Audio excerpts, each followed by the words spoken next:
Dans quelques instants sur Fréquence Évasion, Parole de Star en compagnie d'Andrea Ferréol. À tout de suite. Partout dans le Grand Sud, Fréquence Évasion. Fréquence Évasion, info, interview et détente.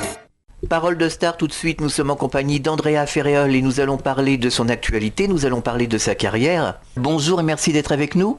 Bonjour monsieur. Alors aujourd'hui, quelle est votre actualité ? Mon actualité est très vaste, le Festival d'Avignon bien sûr. Je prépare les flâneries d'art contemporains dans les jardins aixois. Donc c'est une actualité très lourde, très pesante, mais très passionnante. Alors vous présidez donc des flâneries d'art dans les jardins aixois organisées par l'association Aix en œuvre et placées sous le parrainage du ministère de la Culture. Est-ce que vous pourriez nous en dire plus ? Eh bien, j'organise cette manifestation. C'est un petit peu culotté, un petit peu fou. Je fais ouvrir des jardins privés, donc on va chez les gens, et dans lequel je mets de l'art contemporain. De l'art contemporain sous toutes ses formes, la peinture, la sculpture, des installations, des choses très bizarres, de la photographie. Voilà, donc tout ça dans un parcours cette année de 7 lieux, donc avec des jardins bien sûr, et puis des cours 18e aussi. Et dans chacun des lieux, il y a un musicien. Et cette année, j'ai fait un programme un peu formidable, je trouve, parce que j'ai fait l'art sous toutes ses formes. Ça veut dire quoi ? Ça veut dire que j'ai invité des comédiens comme Didier Sandre, qui est un très grand comédien de théâtre, à venir dire des textes, ainsi que Frédéric Tirmont. Ensuite, il y a une chanteuse, Anna Stéphanie. Ensuite, il y a une fille qui chante du jazz, qui travaille beaucoup avec les Américains, et qui est Cécile McLaurin-Salvant. Et la danse aussi sera à l'honneur avec le Ballet National de Marseille et le Ballet Mur et Broche de Montpellier. Voilà. Ça, ce sont tous des événements et des manifestations de 10 minutes, un quart d'heure, pas plus. Il faut que les gens bougent, flânent, aller d'un endroit à l'autre, entendent de la musique, voient un ballet, entendent de l'opéra. Voilà. C'est vraiment comme une vague lente qui se déplacerait. Et c'est ça, prendre le temps de voir, d'admirer, d'aimer ou de ne pas aimer, et d'entendre et d'apprécier. C'est-à-dire que tout d'un coup, prendre le temps de vivre ce que malheureusement à notre époque, tout va tellement vite. Oh là là, oui. On a perdu ça, n'est-ce pas, monsieur ? Tout à fait. Voilà. Donc là, j'offre la possibilité de voir de l'art gratuitement, parce que l'entrée est gratuite pour tous, dans des lieux privilégiés, secrets. C'est-à-dire que je mets le musée à la portée des gens. Il faut pas être prétentieux, mais bon, c'est comme peut-être aller à un tout petit Beaubourg, tout petit, et donc voilà. Et puis en plus, j'allie la musique, l'opéra, la danse, voilà. Quelque part, ça a l'air original et convivial. C'est original, oui, je le pense, et convivial parce que dans les jardins, il y a des bars à eau, parce que comme il fait très chaud à ce moment-là à Aix-en-Provence, on offre des petites verres d'eau aux gens qui veulent. Il y aura même cette année un bar à thé, et puis des surprises dans les jardins, des choses à découvrir. Et cette année, vous avez un grand concours canson qui a été fait sur le net. Donc 29 œuvres d'artistes professionnels et peut-être amateurs, je ne sais pas, ont été sélectionnés par la maison Canson. Et là, il y a un jury dans lequel je ne fais pas partie, qui va décerner 3 prix Canson et 2 prix Géant des Beaux-Arts. Voilà. Très bien. Ça donne envie d'y aller en tout cas. Voilà, donc on va découvrir des nouveaux talents, si vous voulez, en d'autres termes. Voilà. Bien sûr. Alors nous allons parler un peu de votre carrière. On se souvient du film Au bon beurre parmi la longue filmographie aux côtés de Roger Hanin. Qui vient d'être reprojeté dernièrement sur France 5 et qui a été un énormissime succès pour cette chaîne.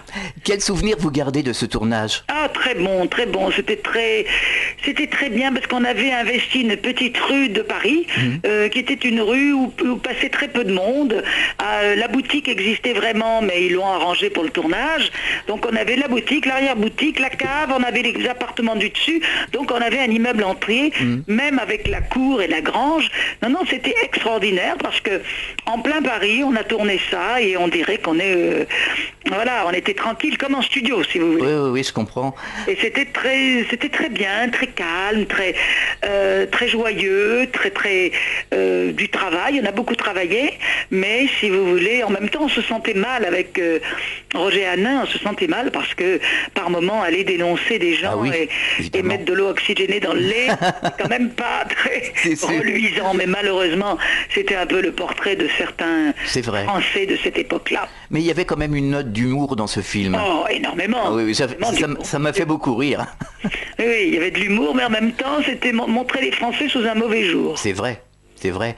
Qui était-il, Roger Hanin, sur le plateau? Quelle était sa personnalité? Oh, charmant, très gourmand. Roger Hanin adore le chocolat, je peux vous le dire. Oui. À l'époque, le chocolat faisait partie de sa vie, mais vraiment très, très importante. Il n'est pas le seul. Oui, moi je suis pas très chocolat, donc non, mais lui, oui. Alors vous avez tourné avec des grands comme Raymond DeVos, Philippe Noiret, Michel Piccoli, Bernard Fresson, Marie-France Pizier et beaucoup d'autres grands noms du cinéma français, du théâtre. Et cinéma américain aussi. Et du cinéma américain, oui. Mickey Rourke, Burt Lancaster, Dirk Bogarde, Charles Dance, j'ai eu beaucoup... oui, j'ai eu la chance, et tous les Italiens. C'est sûr. Mastroianni, Gassman, Tognazzi, voilà, et les autres. Je vais m'arrêter sur Marie-France Pizier. Oui. Vous l'avez connue, elle nous a quittés. Oui, malheureusement. Oui, ça nous a vraiment peiné. Est-ce que vous pourriez lui rendre un petit hommage, nous dire qui était Marie-France Pizier? J'ai très peu connu. J'ai fait un film avec elle, un film de Yves Boisset. C'était une femme que je trouvais engagée, bien sûr, mais en même temps discrète. C'était une femme, quand on l'a rencontrée, adorable, gentille, douce. Je sais qu'elle fut très engagée politiquement, mais une fois ou deux, on s'est vus rapidement, mais elle m'a dit « Ah, tu aurais dû rester en Amérique avec la Grande Bouffe parce que tu aurais pu faire une carrière là-bas. » Bon, je trouvais ça très gentil, je ne sais pas si c'était vrai, mais en tous les cas, voilà, elle a été très mignonne, très gentille avec moi. Et quand on a fait ce film en Yougoslavie, parce que Tito était encore de ce monde, on avait des soirées chaleureuses et avec la production et la mise en scène. Non, c'était quelqu'un d'intelligent, très intelligent, cultivé et douce et gentil. Une personne très agréable. Oui, c'était quelqu'un de très agréable. On la regrette. Absolument. On marque une pause sur Fréquence Évasion, on revient dans quelques instants. À tout de suite. Vous écoutez Fréquence Évasion, Midi-Pyrénées, Languedoc-Roussillon, Provence, Côte d'Azur. Chaque jour sur Fréquence Évasion Grand Sud, info, loisirs, culture, environnement et détente. Fréquence Évasion, www.fréquenceévasion.com. Radio Fréquence Évasion, le son de la Côte d'Azur. Nous sommes de retour sur Fréquence Évasion, c'est Paroles de Star, l'invité Andrea Ferréol. Qu'est-ce qui vous a conduit, Andrea Ferréol, à faire ce métier? Oh, vous savez, j'avais envie, quand j'étais jeune, d'être hôtesse de l'air, interprète, chanteuse d'opéra, chef d'orchestre. Vous voyez, j'allais un peu dans tous les sens. Et puis j'ai fait les Beaux-Arts à Aix-en-Provence. Donc déjà, j'avais l'art dans ma vie, ou disons que je commençais à approcher l'art. Et là, il y avait une jeune fille qui était aux Beaux-Arts avec moi, qui m'a dit... il y a des cours d'art dramatique, Andrea, pourquoi nous n'irions pas? Alors je dis, d'accord, je viens avec toi. Elle, au bout de très peu de temps, elle en est partie, et moi j'y suis restée. Et voilà, et c'est comme ça que ça a commencé. Et c'est parti. C'est parti, pas tout de suite, non. Bien évidemment, hein, pas tout de suite, mais c'est comme ça que j'ai pris des cours, puis j'ai pris des cours avec Jean-Laurent Cochet à Paris, et puis après Bourseiller à Aix-en-Provence, et voilà, après j'ai enchaîné. Alors vous préférez le théâtre ou le cinéma ou ce sont deux disciplines qui se complètent finalement? Oui, qui sont complètement différentes. Oui. J'avais beaucoup de mal avec le théâtre et puis le fait d'avoir joué les monologues du vagin qui est un spectacle très difficile à faire, où il faut donner beaucoup de soi, mais en même temps c'est un spectacle où on a le texte en main, donc ça m'a redonné confiance en moi, réellement, vraiment. Et donc maintenant le théâtre, je m'y sens à nouveau très bien. Oui. Voilà. Et le cinéma, j'en fais plus, malheureusement, je fais de la télévision, mais j'ai un projet de cinéma, je touche du bois, j'espère qu'il va se faire. Voilà, c'est un autre métier, c'est un métier plus technique. Oui. Voilà, le théâtre, il y a le public en face, il faut... C'est plus direct. Il faut, voilà, c'est direct. Ouais. Il faut pas oublier qu'au cinéma, un film se fait quel qu'il soit. Alors là, c'est pour le cinéma comme pour la télévision, il se fait au montage.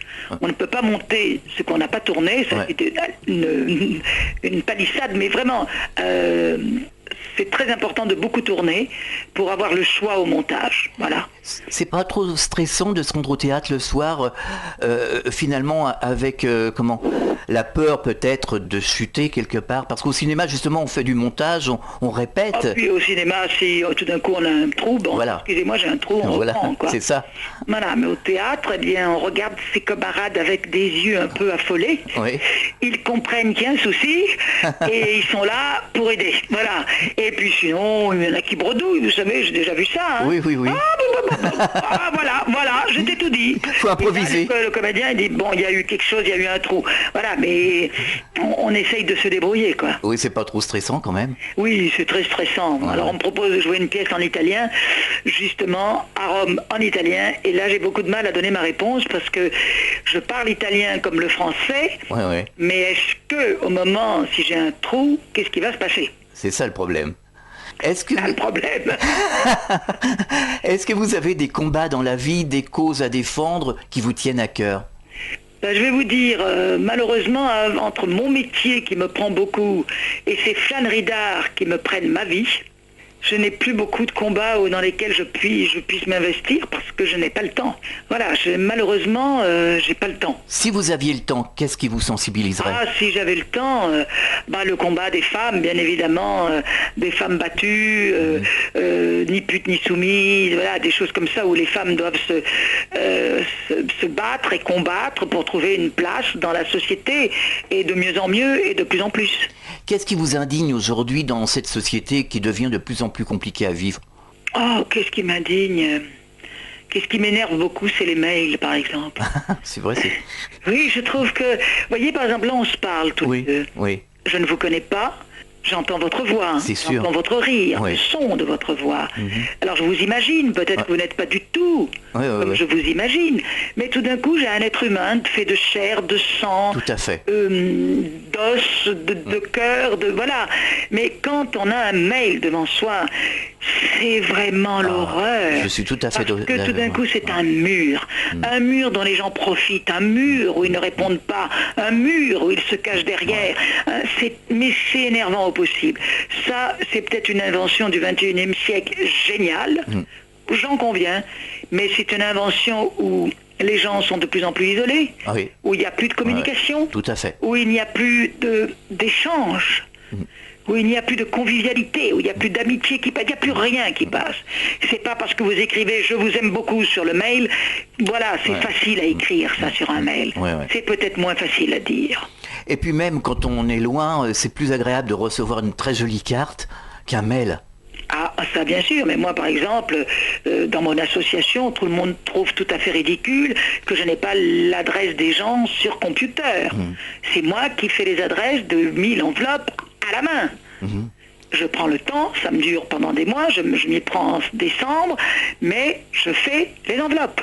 Alors là, je vous rejoins parce que le virtuel est en train de nous tuer, là. Je trouve que c'est terrible, quoi.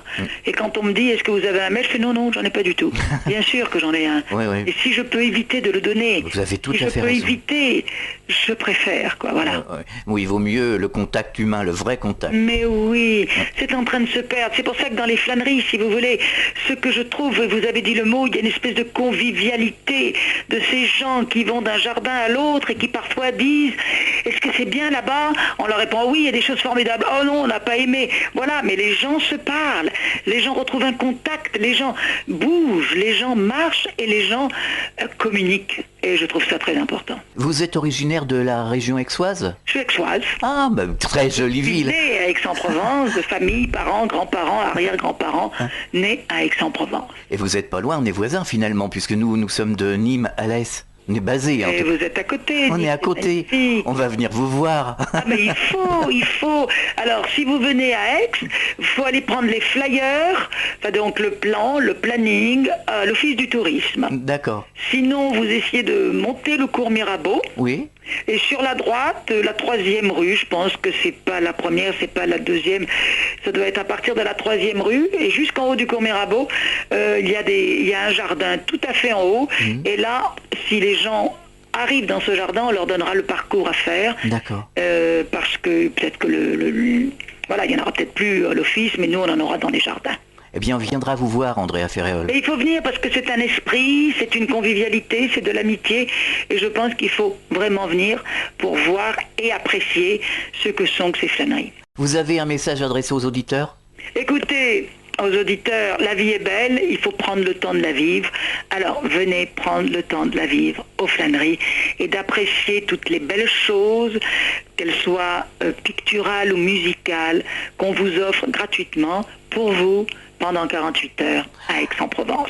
Alors, vous avez peut-être un site internet où on peut retrouver toutes les informations ou un blog, je sais pas. Voilà, le site internet c'est www.aix-en-œuvre avec un s.com. D'accord. Merci Andrea Ferréol d'avoir participé à cette émission sur Fréquence Évasion. Au revoir. Au revoir et merci à vous et à très bientôt au détour d'un jardin. Merci. À très bientôt pour un nouveau numéro de Paroles de Star. Fréquence Évasion.